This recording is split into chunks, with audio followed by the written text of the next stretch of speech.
Dulu, kata kami main drama My Kiosk. Hari ini, drama itu jadi siasatan rasmi. Sejak kami buat laporan SPRM tentang My Kiosk, ada yang sinis gelakkan kami. Katanya kami hanya cari publicity. Katanya laporan kami kosong.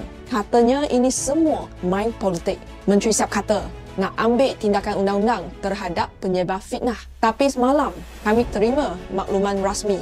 SPRM sah mulakan tindakan siasatan terhadap projek My Kiosk. Laporan kami bukan omong kosong. Dokumen yang kami serahkan bukan sekadar kertas kosong. Rakyat yang bertanya bukan penyebar fitnah kerana kamilah yang bayar cukai negara ni.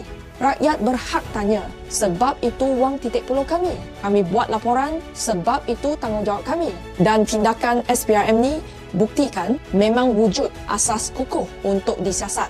Saya bukan nak mendahului siasatan SPRM. Tugas kami sudah dibuat. Seterusnya, biar SPRM jalankan kerja mereka secara bebas. Kepada yang sibuk jaga imej kerajaan, hari ini saya cuma nak kata, kebenaran tak perlu dibela. Cukup ia dibuktikan.